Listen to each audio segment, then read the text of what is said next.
सवाल अब भी यही है। आप हमेशा कहते हैं कि इतिहास के पन्नों में जाने से बजाय वर्तमान में जीना चाहिए। आपकी उस बात को ही मैं आगे रखकर आपके पास पहुंच रहा हूं।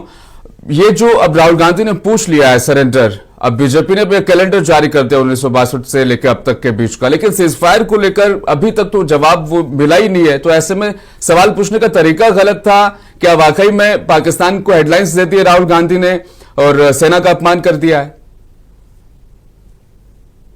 मुझे लगता है कि जिस तरह से हमने सर्जिकल स्ट्राइक की, पहली चीज तो ये कंफर्म है कि हमने युद्ध नहीं किया, स्ट्राइक।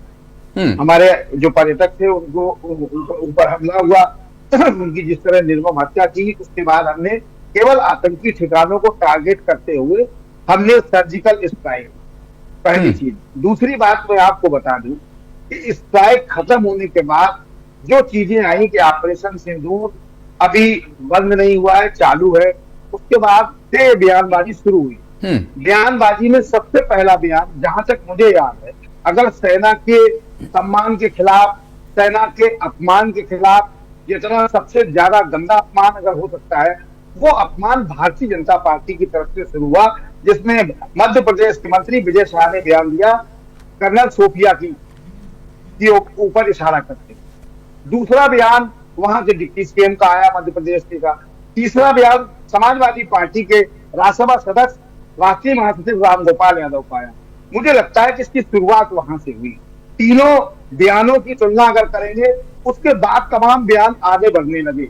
और मुझे लगता है कि रहीम जी, जिस तरह से देश की 140 करोड़ जनता, पूरा विपक्ष भारत के यशस्वी प्रधानमंत्री जी के साथ था, प्रधानमंत्री जी ने सर्जिकल स्ट्राइक से पहले पूरे विपक्ष को बुला के बैठक की, विपक्ष की राय जानी, विपक्ष ने स्पष्ट रूप से कहा कि हम आपके साथ हैं, क्योंकि देश की अस्मिता का सवाल है।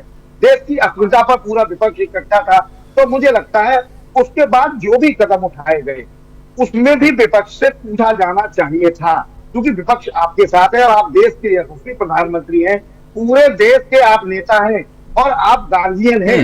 जब आपने सर्जिकल स्ट्राइक की तब पूछा, तो उसके बाद भी जो निर्णय लिए गए, विपक्ष से पूछा जाना चाहिए था।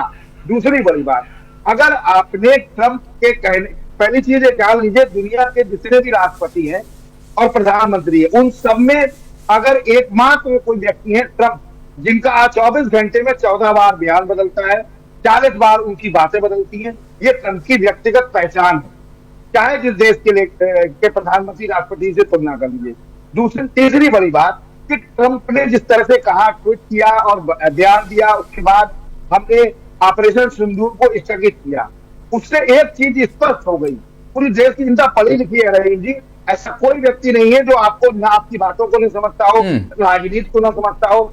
स्पष्ट रूप से एक चीज कंफर्म हो गई कि ट्रंप ने जिस हिसाब से कहा कि हम व्यापार को लेकर दोनों देशों पे दबाव बनाया, ये कहा कि इस हमले को रोक दीजिए, उससे एक चीज कंफर्म हो गई कि ऑपरेशन सिंदूर व्यापार पे हल्का पड़ गया, व्यापार भारी पड़ गया ऑपरेशन सिंदूर पे, क्योंकि आपने उस निर्णय के बाद तमाम चीजें बदली। तो मुझे लगता है कि बहुत सारी चीजें हैं। अगर राहुल गांधी कोई सवाल पूछ रहे हैं, तो भारत का संविधान ये उन्हें इजाजत देता है, ये अनुमति देता है कि वो अपने यशस्वी प्रधानमंत्री से नेता विरोधी दल होने के नाते पूछने का अधिकार रखते हैं। और यही अधिकार रहीम जी को भी है, यही आदरणीय हमारे सहयोगी बैठे हैं उनको भी है और मुझे भी है।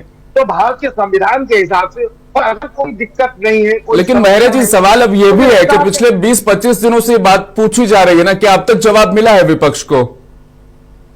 नहीं, विपक्ष जो मांग कर रहा है, आप पार्लियामेंट चलाइए। आप देश के पिता चल रहे हैं, राजा जो है मालिक होता है, आप पिता है, सबके संरक्षक हैं, आपको पार्लियामेंट चलानी चाहिए। विपक्ष की मांग है, कम से कम ये तो पता चले जो हमारा डेलीगेशन, यानी अब तक अगर पार्लियामेंट का सेशन हो जाता तो शायद ऐसे बयान भी नहीं आते, बिल्कुल खत्म हो जाते। मुझे लगता है कि डेलीगेट जो गए थे वो हमें बताते, हमारे प्रधानमंत्री जी को बताते कि कौन कौन से देश हमारे साथ खड़े थे, कौन कौन से देश ऐसे थे जो ना हमारे साथ थे ना उनके साथ थे, कौन से देश ऐसे थे जो हमारे साथ पूरी तरह साथ में खड़े थे। ये सारी चीजें स्पष्ट हो जाती। आखिरी बात कहूंगा, मुझे लगता है कि आप दुनिया भर के देशों को जब बता रहे हो ऑपरेशन सिंदूर के बारे में, तो हमारे देश की जनता को बताइए, हमारे देश की पार्लियामेंट को बताइए, जो विपक्ष आपके साथ खड़ा था उसको तो कम से कम बताइए। जी रहीम जी, ठीक है। अब